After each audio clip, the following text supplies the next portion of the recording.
أعوذ بالله من الشيطان الرجيم بسم الله الرحمن الرحيم ويقول الذين كفروا لولا أنزل عليه آية من ربه قل إن الله يضل من يشاء ويهدي إليه من أناب ويقول الذين كفروا اور کہتے ہیں وہ لوگ جنہوں نے کفر کیا لولا انزل علیہ آیۃ من ربی کیوں نہیں نازل کی گئی اس کے اوپر یعنی نبی کریم صلی اللہ علیہ وسلم پر آیۃ من ربی کوئی نشانی اس کے رب کی طرف سے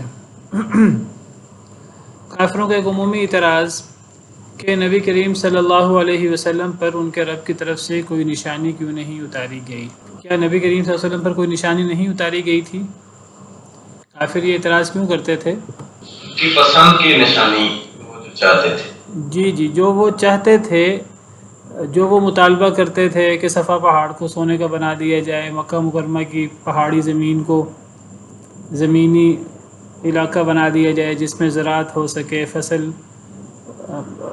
اگا سکیں، پھل سبزیاں وغیرہ، اور جو وہ مطالبے کرتے تھے، یا وہ کہتے تھے کہ سیدنا موسیٰ علیہ السلام کی طرح عصا کا معجزہ دیا جائے، سیدنا عیسیٰ علیہ السلام کی طرح مردوں سے کلام کیا جائے، یعنی جو ان کے دل میں آتا۔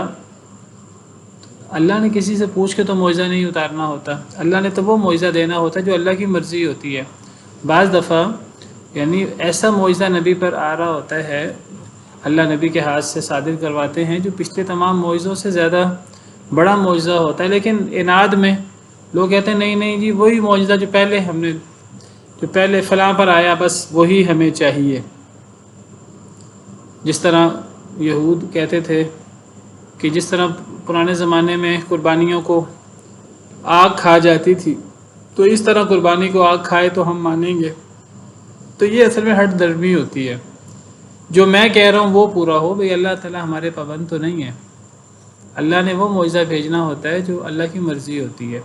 اگر اللہ ہمارا من پسند معجزہ بھیج دے وہ بھی ہمارے لیے، انسانوں کے لیے بہت بڑے ایک وبال ہوتا ہے کہ اگر اللہ من پسند معجزہ بھیجیں تو پھر ڈھیل نہیں ملتی، ورنہ ڈھیل مل جاتی ہے، اور ڈھیل ملنا یہ اللہ کی طرف سے ایک بہت بڑی رحمت ہے۔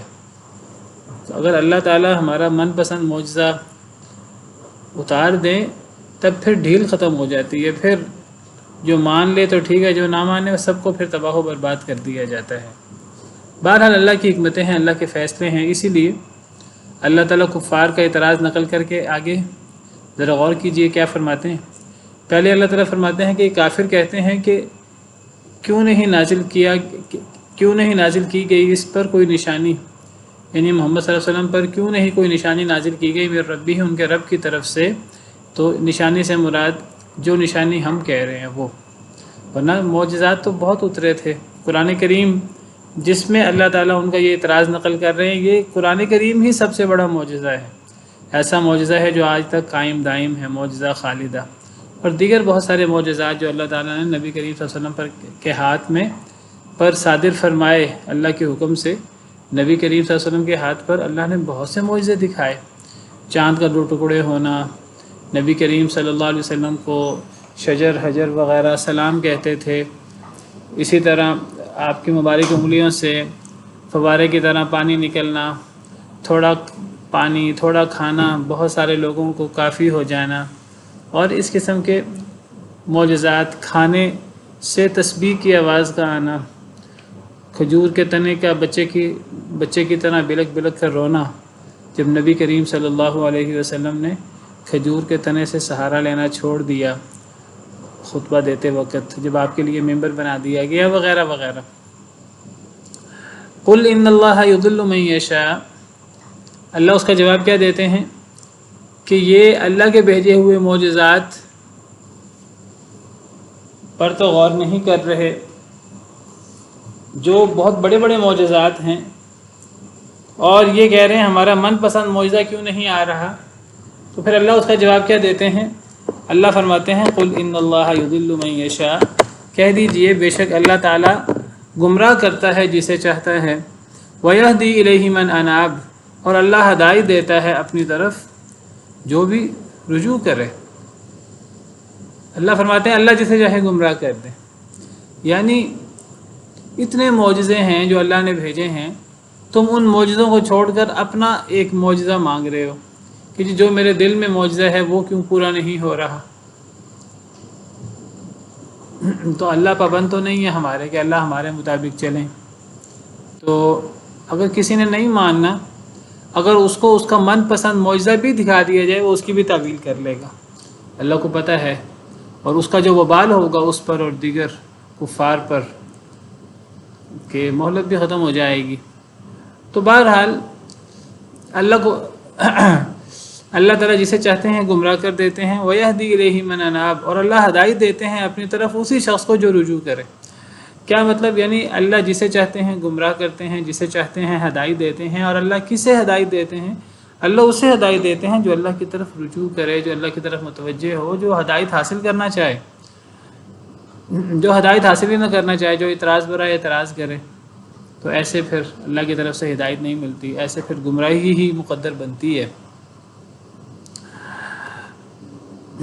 الذین آمنوا وتطمئن قلوبهم بذکر اللہ الا بذکر اللہ تطمئن القلوب، وہ لوگ جو ایمان لائے اور مطمئن ہوتے ہیں جن کے دل اللہ کے ذکر کے ساتھ۔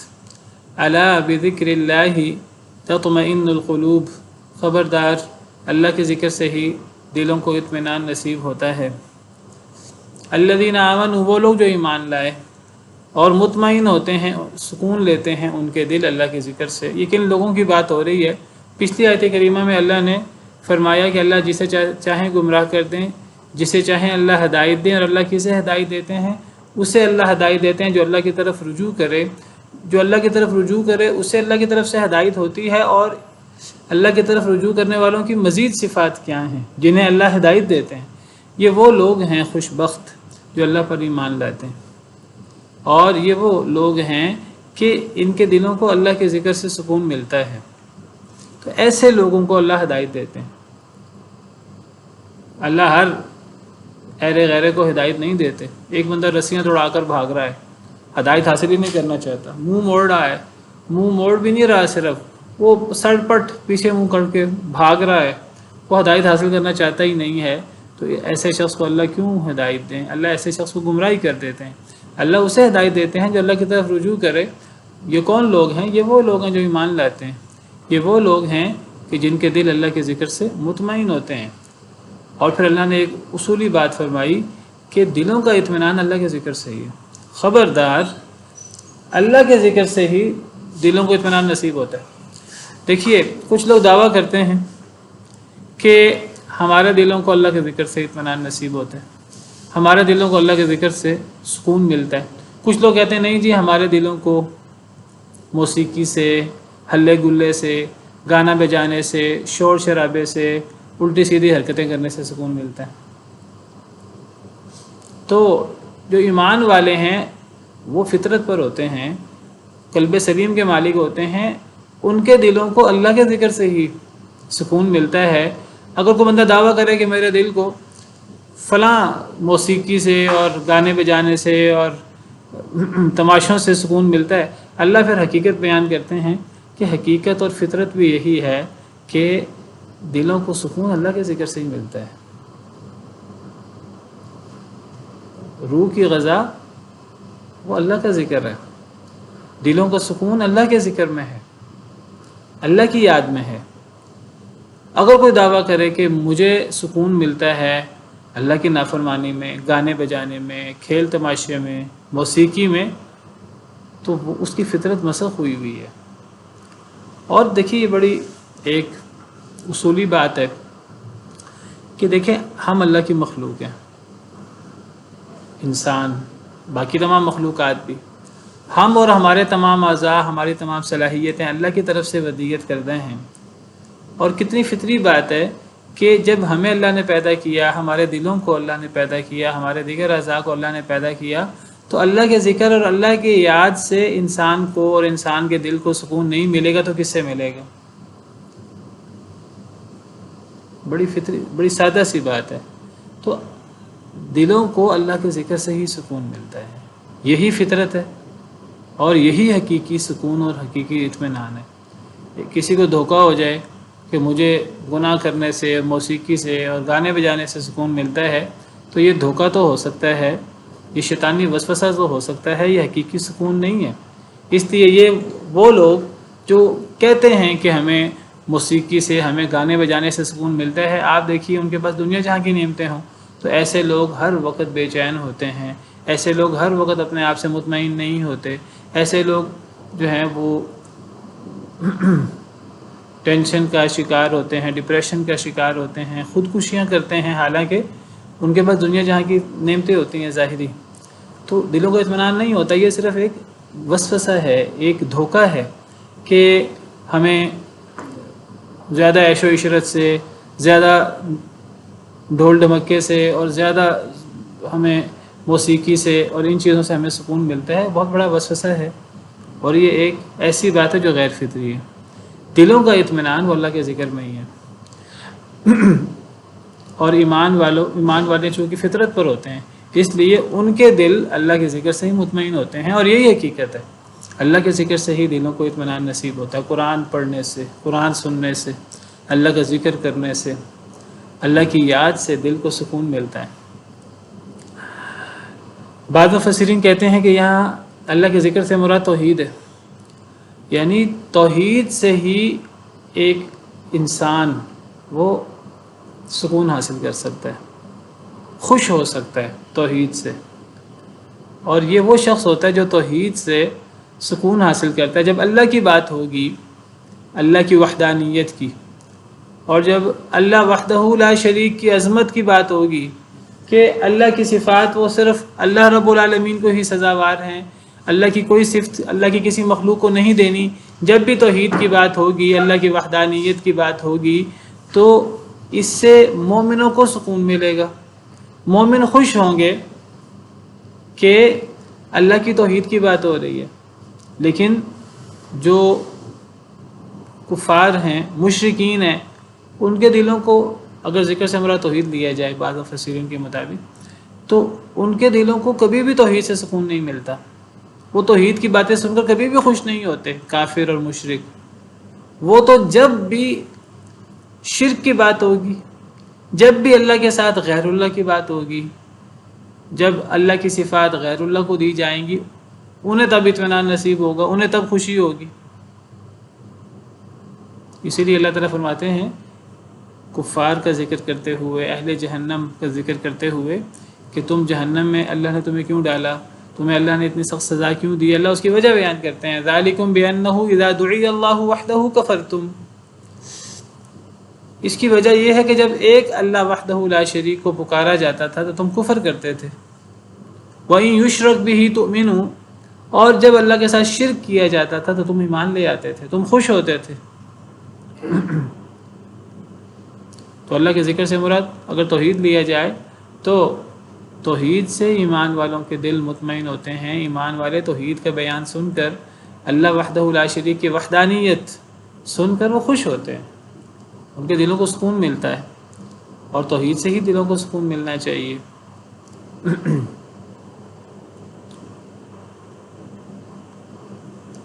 بعض مفسرین کہتے ہیں ذکر سے مراد عبادت اور دین کے احکامات ہیں۔ تو بہرحال اللہ کے ذکر سے مراد اللہ کا ذکر، دعا، قرآن لے لیا جائے تو اس سے دلوں کا اطمینان ہے، اور ایمان والوں کو اسی سے دلوں کا اطمینان نصیب ہوتا ہے۔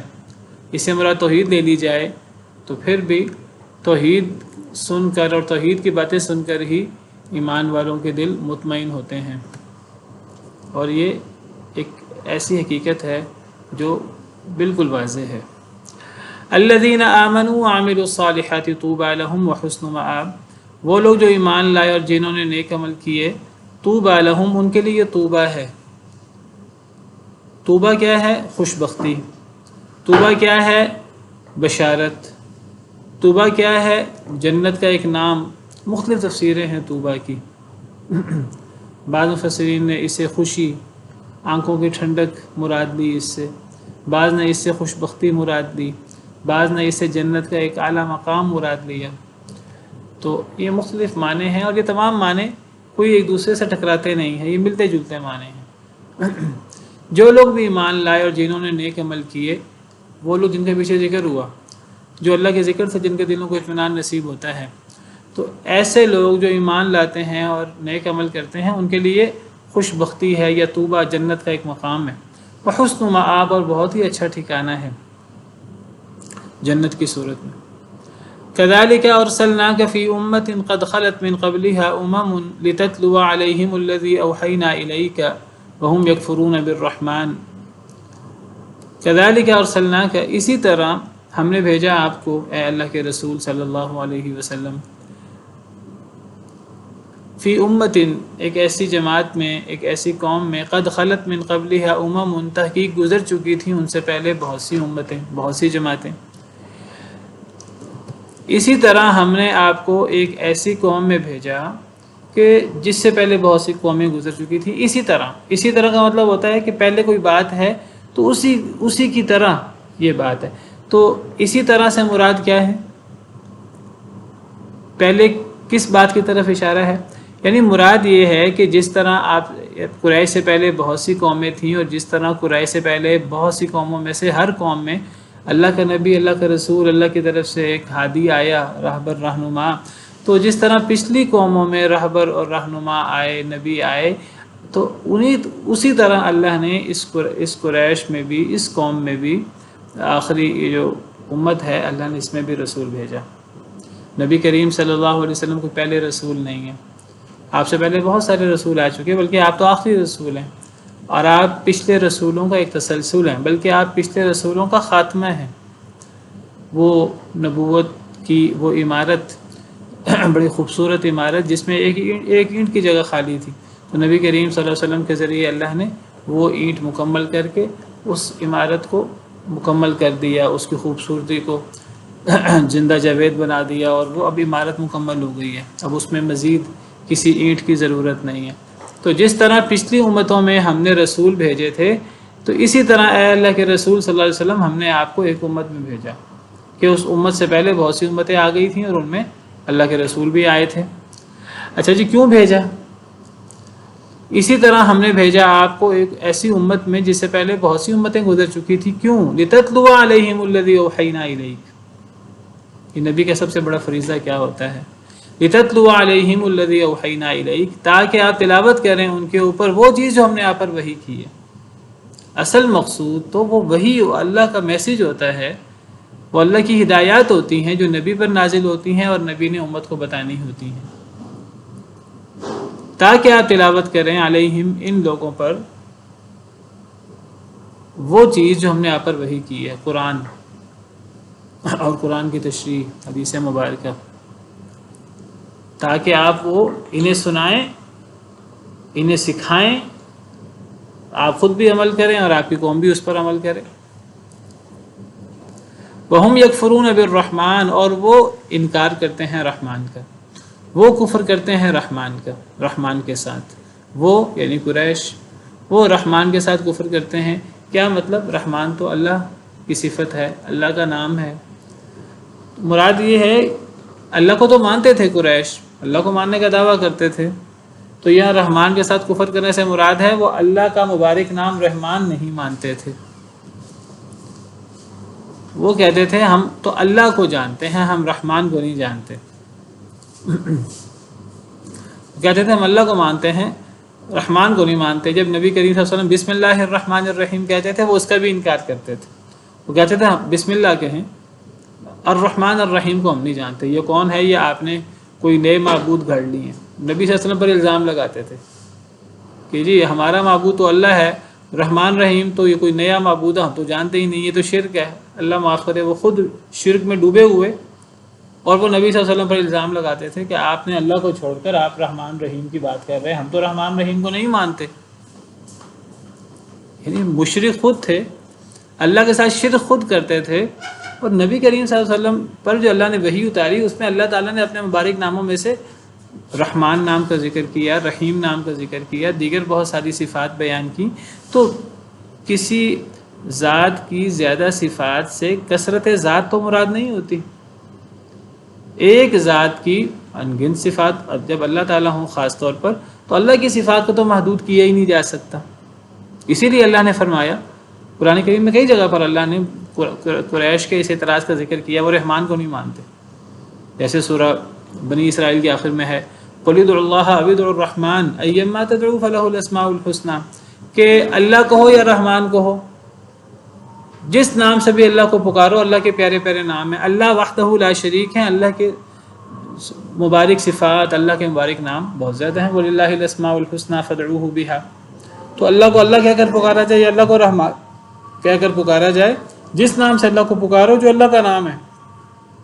تو اللہ کے پیارے پیارے نام ہیں، اللہ کو کسی بھی نام سے پکارا جا سکتا ہے.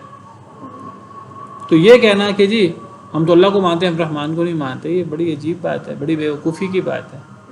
اور یہ کہنا کہ جی رحمان تو کوئی اور ذات ہے، ہم تو کسی اور ذات کو نہیں مانتے، یہ تو شرک ہے. بھئی شرک آپ خود کرتے ہیں. آپ تو اللہ کی صفات غیر اللہ کو دے کر، اللہ کی مخلوق کو دے کر آپ ان سے حاجتیں اور نظر و نیاز اور ذبح کرتے ہیں ان کے لیے، اور آپ ان پر توکل کرتے ہیں، پرانے انبیاء پر اور نیک لوگوں پر. شرک تو آپ کرتے ہیں. تو وہ رحمان کا کفر کرتے ہیں، رحمان کے نام کا انکار کرتے ہیں.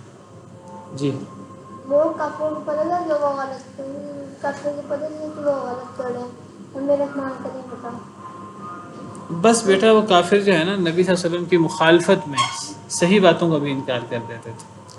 تو اللہ تعالیٰ فرماتے ہیں وَهُمْ يَكْفُرُونَ بِالرَّحْمَٰنِ کہ وہ رحمان کا انکار کرتے ہیں. سورہ فرقان میں اللہ فرماتے ہیں وَإِذَا قِيلَ لَهُمُ اسْجُدُوا لِلرَّحْمَٰنِ قَالُوا وَمَا الرَّحْمَٰنُ أَنَسْجُدُ لِمَا تَأْمُرُونَ وَزَادَهُمْ نُفُورًا. جب ان سے کہا جاتا ہے رحمان کو سجدہ کرو، رحمان سے مراد اللہ کو سجدہ کرو، تو وہ آگے سے جواب دیتے ہیں عمر رحمان، رحمان کون ہے، ہم تو رحمان کو نہیں جانتے. انسجد لما تأمرون ہم اسے سجدہ کریں جس کا آپ ہمیں حکم دیتے ہیں، آپ کی بات تو ہم نے ماننی نہیں. ہم رحمان کو نہیں جانتے، ہم آپ اللہ کا جو نام بیان کر رہے ہیں ہم نہیں اسے جانتے، ہم تو اللہ کو جانتے ہیں بس. وہ اپنی طرف سے بڑا موحد بنتے تھے. اچھی توحید ہے یہ. اللہ کی صفات کا انکار کر دینا تو توحید کوئی نہیں ہے. تو قرآن کریم میں اللہ نے اس کا بہت دفعہ ذکر کیا. وہ رحمان کا انکار کرتے ہیں، یعنی اللہ کے مبارک صفت جو اللہ کا نام بھی ہے ذاتی، اس کا انکار کرتے ہیں. نبی صلی اللہ علیہ وسلم نے جب ان سے صلح کرنی چاہیے، صلح حدیبیہ، تو آپ نے لکھا بسم اللہ الرحمن الرحیم، تو انہوں نے اعتراض کیا رحمان رحیم کو ہم نہیں جانتے، ہم تو اللہ کو جانتے ہیں. تو وہ رحمان کا انکار کرتے ہیں. قل ہوا ربی، اے اللہ کے نبی صلی اللہ علیہ وسلم آپ فرما دیجیے، آپ ان کو جواب دیں ہوا ربی، وہ میرا رب ہے. تم جس رحمان کا انکار کر رہے ہو، جس رحمان کا کفر کر رہے ہو، وہ تو ہے ہی نہیں. وہ رحمان تو اللہ رب العالمین کا مبارک نام ہے، اللہ رب العالمین کی مبارک صفت ہے، اور اس رحمان کا جو مسمى ہے اللہ، وہ تو میرا رب ہے اللہ. لا الہ الا ہو، جس کے علاوہ کوئی معبود برحق نہیں. اللہ کو رحمان کہنا یہ توحید کے منافی نہیں ہے، یہ عین توحید ہے اور اللہ کی عظیم صفت ہے. وہ میرا رب ہے جس کے علاوہ کوئی معبود برحق نہیں، وہ اکیلا عبادت کے لائق ہے. اس کا نام اللہ بھی ہے، رحمان بھی ہے، اور دیگر صفات بھی ہیں عظیم. علیہ توکلت، اسی پر میں نے توکل کیا. وإلیہ متاب، اور اسی کی طرف میرا لوٹنا ہے. اسی پر میں توکل کرتا ہوں، اللہ پر. میرا اللہ کے علاوہ کسی اور پہ توکل نہیں ہے. رحمان اللہ کی ہی صفت ہے، کسی اور پہ میرا توکل نہیں ہے.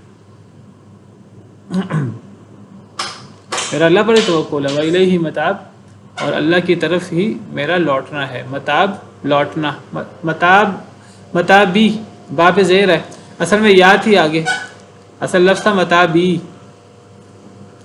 اللہ کی طرف ہی لوٹنا ہے میرا، یعنی اللہ کی طرف ہی ہم نے مرنے کے بعد لوٹ کر جانا ہے. اور اس کا بھی کفار انکار کرتے تھے، باس بعد الموت کا. وَلَوْ أَنَّ قُرْآنًا سُيِّرَتْ بِهِ الْجِبَالُ أَوْ قُطِّعَتْ بِهِ الْأَرْضُ أَوْ كُلِّمَ بِهِ الْمَوْتَى بَلْ لِلَّهِ الْأَمْرُ جَمِيعًا. اور اگر بے شک قرآن سُيِّرَتْ بِهِ الْجِبَالُ چلا دیے جائیں اس کے ذریعے پہاڑ، او قطعت به الارض یا پھاڑ دی جائے اس کے ذریعے زمین شق کر دی جائے، او کلم به الموتى یا کلام کیا جائے اس کے ذریعے مردوں سے. بل للہ الامر جمیعا، بلکہ اللہ ہی کے لیے ہے معاملہ، حکم، جمیعا سارے کا سارا. بل للہ الامر جمیعا سے ایک نئی بات شروع ہو رہی ہے، او کلم بہ الموتیٰ پہ بات ختم ہو رہی ہے۔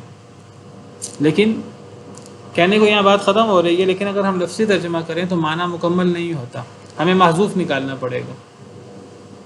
وَلَوْ أَنَّ قُرْآنًا سُيِّرَتْ بِهِ الْجِبَالُ، اگر قرآن سے مراد یا تو قرآن خود ہے قرآن، یا قرآن سے مراد اللہ کی کوئی بھی کتاب، اللہ کی جو پچھلی کتابیں ہیں ان سب پر قرآن کا اطلاق ہو سکتا ہے لغوی طور پر، وہ بھی قرآن ہیں، اللہ کی کتابیں ہیں۔ تو قرآن سے مراد پچھلی آسمانی کتابیں، تورات، زبور، انجیل وغیرہ۔ حدیث مبارکہ میں آتا ہے سیدنا داؤد علیہ السلام کے بارے میں، بخاری کی حدیث ہے کہ وہ اپنی سواری پر کچاوا وغیرہ رکھتے اور سواری کو تیار کرتے، اس دوران قرآن پڑھ لیتے، حضرت داؤد کے حوالے سے۔ حالانکہ حضرت داؤد پر تو قرآن نہیں اترا، اگر قرآن سے مراد یہ قرآن لیا جائے تو وہاں قرآن سے مراد کیا ہوا؟ زبور۔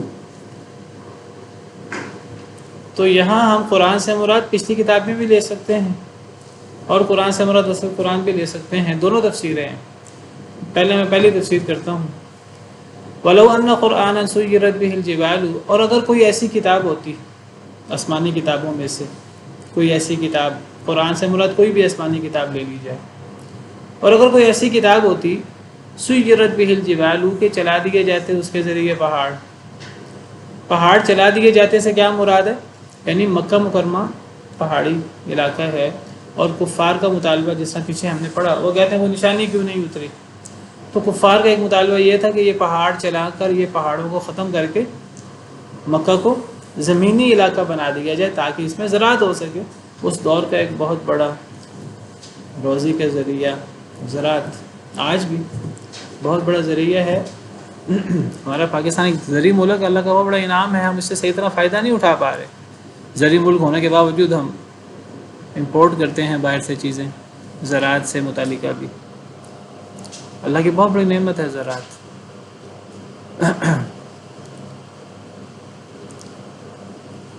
تو کفار کا ایک اعتراض تھا، جی ہم یہ نشانی چاہتے ہیں کہ مکہ مکرمہ کی پہاڑی سرزمین کو میدانی سرزمین بنا دی جائے تاکہ اس میں زراعت ہو سکے۔ اب اس کے لیے دو چیزیں ضروری تھیں، ایک تو پہاڑ وہاں ختم ہو جائیں، پتھریلی زمین اور پہاڑی سلسلہ ختم ہو جائے، اور دوسری چیز کہ زمین کے اندر ہل چلایا جا سکے اور زمین میں زراعت کی جا سکے۔ تو یہاں دونوں کا ذکر ہے۔ اور اگر کوئی ایسی کتاب ہوتی اس سے پہلے کہ جس کے ذریعے پہاڑوں کو چلایا جاتا، پہاڑ ختم ہو جاتے کسی علاقے سے، یا اس کے ذریعے زمین شق کیا جاتا زمین کو تاکہ اس میں زراعت ہو سکے، زمین شق ہو جاتی، زمین شق کر کے اس میں نہریں بنا دی جاتی، او کلم بہ الموتیٰ، یا کلام کیا جاتا اس کے ذریعے مردوں سے، بات ختم ہو گئی ہے۔ اب آگے محذوف ہے۔ کیا مطلب یہ ہے کہ اگر پہلے کوئی ایسی کتاب تھی کہ جس کتاب کے ذریعے پہاڑی علاقے ختم کر دیے گئے ہوں، زمینوں کو، پتھریلی زمینوں کو شق کر کے ان کے اندر زراعت کی گئی ہو، اس میں نہریں بہائی گئی ہوں، یا مردوں کو زندہ کیا گیا ہو، مردوں کو زندہ کر کے ان سے کلام کیا گیا ہو، اگر پچھلی کسی کتاب سے ایسے معجزات ہوئے ہوں، پچھلے کسی نبی سے، پچھلی کسی کتاب سے، تو اس کتاب سے بھی ایسے معجزات دکھائے جا سکتے ہیں، اس قرآن کے ذریعے بھی ایسے، یہ محذوف ہے۔ اگر پہلے کسی کتاب سے ایسا کوئی معاملہ ہوا ہو تو اس سے بھی ہو سکتا ہے، اس قرآن سے بھی۔ یہ قرآن پچھلی کتابوں سے افضل کتاب ہے، اس سے بڑے بڑے معجزے اس سے بھی دکھائے جا سکتے ہیں۔ ایک تفسیر یہ ہے، اگر پہلے کسی کتاب سے ایسا ہوا ہو، پہلے کسی دور میں ایسا ہوا ہو تو یہاں بھی ہو سکتا ہے۔ دوسری تفسیر کیا ہے؟ دوسری تفسیر یہ ہے کہ اگر یہی قرآن جو نبی صلی اللہ علیہ وسلم پر اترا، اگر اس قرآن کے ذریعے پہاڑ بھی چلا دیے جائیں، پہاڑ ختم کر دیے جائیں مکہ کے، اور زمین شق کر دی جائے، نہریں بہا دی جائیں جس طرح کفار مطالبہ کرتے ہیں، اور زراعت ہو جائے مکہ مکرمہ میں، اور مردوں سے کلام کیا جائے اس قرآن کے ذریعے، اور یہ سب باتیں اس قرآن کے ذریعے ہو سکتی ہیں، قرآن اللہ کا بہت بڑا معجزہ ہے، نبی صلی اللہ علیہ وسلم اللہ کے جلیل القدر پیغمبر ہیں، یہ ساری باتیں ممکن ہیں، اللہ کے لیے کیا مشکل ہے؟ اگر اس قرآن سے یہ باتیں بھی ہو جائیں پھر بھی یہ ایمان نہیں لائیں گے، یہ محذوف ہے، یہ ایمان نہیں لائیں گے۔ دونوں تفسیریں ہیں۔ تو اس آیت کریمہ کی دو تفسیریں ہیں، اور دونوں تفسیریں وہ محذوف نکال کر پوری ہوں گی۔ پہلی تفسیر او کلم بہ الموتیٰ پہ بات ختم ہو جاتی ہے۔ پہلی تفسیر یہ ہے کہ اگر کسی قرآن سے، یعنی پچھلے کسی قرآن سے، یعنی پچھلی کسی کتاب سے، قرآن کا اطلاق کسی بھی آسمانی کتاب پر ہو سکتا ہے، جیسے میں نے زبور کے حوالے سے، حضرت داؤد علیہ السلام کے حوالے سے ذکر کیا۔ صحیح بخاری کی حدیث ہے، حدیث نمبر 3417، حضرت ابو ہریرہ سے مروی ہے، نبی صلی اللہ علیہ وسلم فرماتے ہیں خفف علی داود علیہ السلام القرآن، حضرت داؤد علیہ السلام پر قرآن کو خفیف کر دیا گیا تھا۔ فکان یأمر بدوابہ فتسرج فیقرأ القرآن قبل ان تسرج دوابہ، حضرت داؤد علیہ السلام اپنی سواری کے بارے میں حکم دیتے کہ اس پہ کجاوا وغیرہ وہ لگایا جائے، سیٹ کیا جائے، تو وہ کجاوا وغیرہ سیٹ کرنے سے پہلے آپ قرآن پڑھ لیتے، قرآن مکمل کر لیتے۔ صحیح بخاری کی حدیث۔ ولا یاکل الا من عمل یدہ، اور آپ حضرت داؤد علیہ السلام نہیں کھاتے تھے مگر اپنے ہاتھ کے عمل سے، اپنے ہاتھ کی کمائی سے کھاتے تھے، حلال کی کمائی سے۔ تو یہاں داؤد علیہ السلام پر قرآن کو ہلکا کر دیا گیا تھا۔ یہاں قرآن سے مراد کیا ہوا؟ تو زبور۔ تو قرآن کا اطلاق پچھلی کتابوں پر بھی ہو سکتا ہے۔ اور اگر پہلی تفسیر، اگر کسی پچھلی آسمانی کتاب سے پہاڑوں کو چلایا گیا ہو یا زمین کو پھاڑا گیا ہو کہ زمین میں زراعت ہو اور نہریں وغیرہ، او کلم بہ الموتیٰ، یا مردوں سے کلام کیا گیا ہو، بات ختم ہو گئی ہے۔ اب یہ محذوف نکالیں گے، اگر پچھلی کسی آسمانی کتاب سے ایسا ہوا ہو تو قرآن سے یہ چیز بدرجہ اولا ہو سکتی ہے، یہ محذوف ہے۔ قرآن زیادہ افضل کتاب ہے، خاتم الکتب ہے۔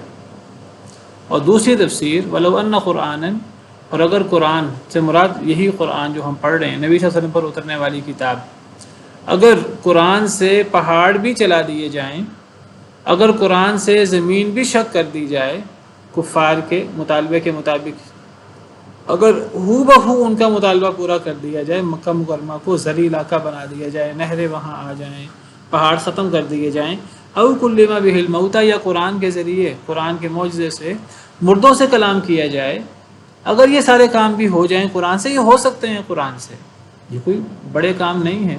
یعنی جس اللہ نے قرآن کو اتارا ہے، جس اللہ نے نبی صلی اللہ علیہ وسلم کو نبی بنایا ہے، اس اللہ کے لیے یہ کام کیا مشکل ہے؟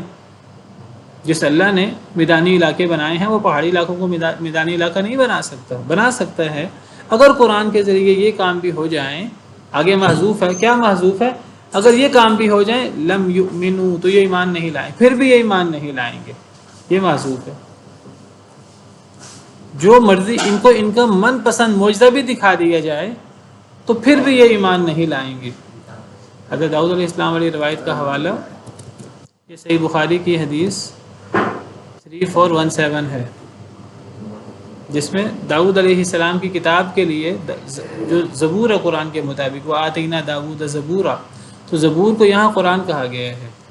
داؤد علیہ السلام پر قرآن کو ہلکا کر دیا گیا تھا، یعنی زبور کو، یعنی یہ بھی معجزہ تھا داؤد علیہ السلام کا، تھوڑے وقت میں زبور پڑھ لیتے تھے، وقت میں برکت تھی، یہ بھی ایک معجزہ تھا۔ جتنی دیر میں جانور کو تیار کیا جاتا ہے سواری کے لیے، اس پر کاٹھی وغیرہ اور یہ چیزیں لگائی جاتی ہیں، اتنی دیر میں وہ زبور پڑھ لیتے تھے، وقت میں برکت تھی۔ تو یہاں زبور کے لیے قرآن کا لفظ استعمال ہوا ہے۔ تو بہرحال اگر پچھلی کسی کتاب سے یہ کام ہوئے ہوں تو قرآن سے بدرجہ اتم ہو سکتے ہیں، بدرجہ اولا ہو سکتے ہیں، ایک تفسیر۔ اور اگر دوسری تفسیر، اگر قرآن سے یہ سارے کام کر بھی دیے جائیں جو یہ مانگ رہے ہیں، ان کا مطالبہ من وعن پورا کر بھی دیا جائے، پھر بھی یہ ایمان نہیں لائیں گے۔ دوسری تفسیر، کیوں نہیں ایسا ہوگا؟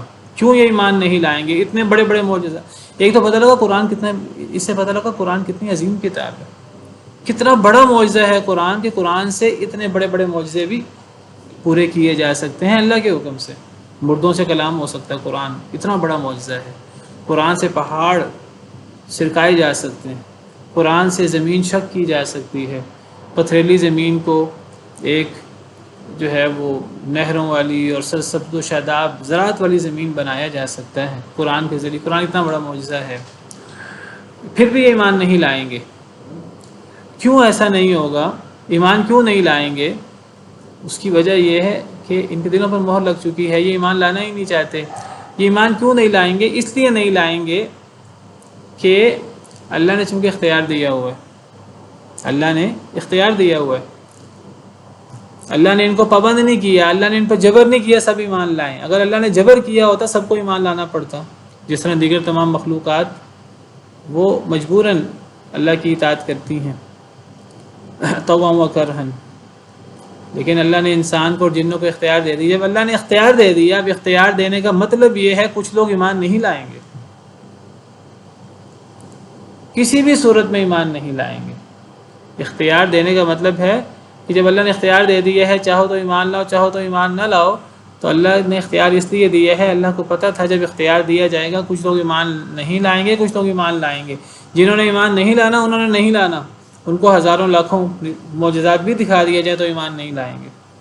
جس نے ایمان لانا ہے وہ ایک نشانی دے کر بھی ایمان لے آئے گا، جس نے نہیں لانا نہیں لائے گا۔ اسی لیے اللہ نے جنت بھی بنائی ہے، جہنم بھی بنائی ہے، ورنہ جہنم اللہ نے بنائی نہ ہوتی۔ جہنم اللہ نے اس لیے بنائی ہے، اللہ کو پتہ تھا اپنے علم سے، علم غیب سے، کہ جب اللہ اختیار دیں گے تو اختیار کے بعد کچھ لوگ ضرور کفر کریں گے۔ اب ایسے لوگوں کو ہزار معجزات دکھا دیے جائیں بڑے بڑے، وہ ایمان نہیں لائیں گے۔ بل للہ الامر جمیعا، بلکہ اللہ ہی کے لیے ہے معاملہ سارے کا سارا۔ یعنی اگر کوئی اعتراض کرے کہ جی اللہ نے اختیار کیوں دے دیا، اختیار کی وجہ سے اب کئی لوگ کفر کر لیتے ہیں، اللہ اس کا جواب دیتے ہیں اللہ کی مرضی، اللہ کی مرضی ہے، اللہ نے اختیار دیا ہے انسان اور جن کو، یہ اللہ کے فیصلے ہیں، اللہ جو چاہے فیصلہ کرے۔ فیصلہ کرنے کا اختیار، حکم دینے کا اختیار اللہ وحدہ لا شریک کے پاس، اللہ سے کوئی سوال نہیں کر سکتا اللہ نے آسمان زمین کو اختیار کیوں نہیں دیا اور اللہ نے انسان اور جن کو اختیار کیوں دے دیا۔ اللہ کے پاس سارے کام کا فیصلہ ہے۔ اب جب اللہ نے اختیار دے دیا ہے، اب اس اختیار کا منطقی نتیجہ یہ ہے کہ کچھ لوگ ایمان نہیں لائیں گے، آسمان نیچے ہو جائے زمین اوپر ہو جائے وہ ایمان نہیں لائیں گے۔ اور وہ ایمان نہ لانے کی وجہ اللہ کو انہیں مجبور کرنا نہیں ہے کہ وہ ایمان لانا چاہتے ہیں، اللہ نے مہر لگائی ہوئی ہے، نہیں، وہ ایمان لانا ہی نہیں چاہتے، بس اللہ نے ایک چیز طے کر رکھی ہے، انہیں مجبور نہیں کیا جائے گا، ورنہ مجبور کرنا ہوتا اللہ کے لیے کیا مشکل ہے، اللہ جبراً کلمہ پڑھوا دیں کسی سے، لیکن اللہ نے مجبور نہیں کرنا۔ اب سوال یہ کہ پھر اللہ نے کیوں اختیار دیا؟ اللہ نہ اختیار دیتے، اللہ کے فیصلے ہیں، سارا حکم اللہ کے لیے ہے، اللہ جو چاہیں کریں، اللہ نے کسی پر جبر نہیں کیا۔ جو کفر کرتا ہے وہ اپنی مرضی سے کفر کرتا ہے، اور وہ اس کا وبال اس پر ہوگا، اور وہ عین اللہ کا عدل ہے۔ اور جو ایمان لاتا ہے وہ اپنی مرضی سے ایمان لاتا ہے، اور اس کو اس کا اجر ملے گا، اور یہ اللہ کی طرف سے انعام ہے۔ اگلا جملہ دیکھیں، وہ بھی اسی موضوع پر ہے۔ افلم ییأس الذین آمنوا ان لو یشاء اللہ لہدی الناس جمیعا، کیا پس نہیں مایوس ہوئے ایمان والے، کیا ابھی تک ایمان والے اس بات سے مایوس نہیں ہوئے ان لو یشاء اللہ، کہ اگر اللہ چاہتا لہدی الناس جمیعا تو اللہ سب لوگوں کو ہدایت دے دیتا۔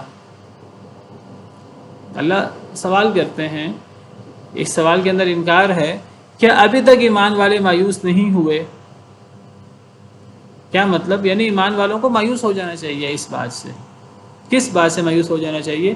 کہ اگر اللہ چاہتا تو اللہ سب کو ہدایت دے دیتا۔ یعنی اس بات سے ایمان والوں کو مایوس ہو جانا چاہیے کہ سب کو ہدایت نہیں ہو سکتی۔ کیوں سب کو ہدایت نہیں ہو سکتی؟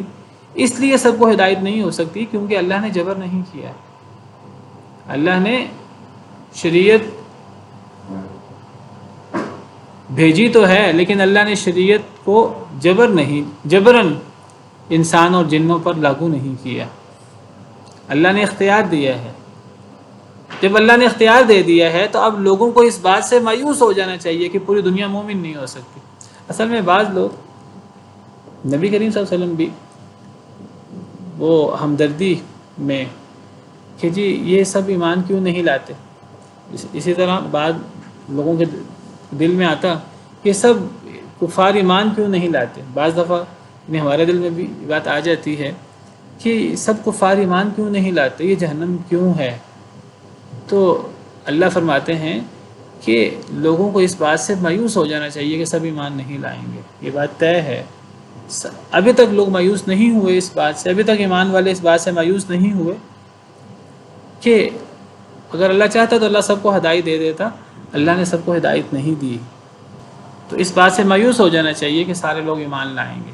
اس لیے مایوس ہو جانا چاہیے کیونکہ اللہ نے جبر نہیں کیا, اللہ نے اختیار دیا ہے. جب اللہ نے اختیار دیا ہے, اب اس اختیار کا نتیجہ یہ ہے کہ ضرور بہت سارے لوگ ایمان نہیں لائیں گے اور بہت سارے لوگ ایمان لے آئیں گے.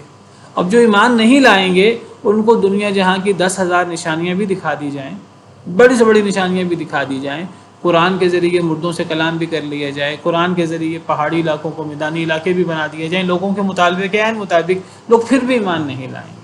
وَلَا يَزَالُ الَّذِينَ كَفَرُوا تُصِيبُهُم بِمَا صَنَعُوا قَارِعَةٌ أَوْ تَحُلُّ قَرِيبًا مِّن دَارِهِمْ حَتَّى يَأْتِيَ وَعْدُ اللَّهِ. اور نہیں زائل ہوں گے وہ لوگ جنہوں نے کفر کیا, نہیں زائل ہوں گے یعنی نہیں ٹلیں گے.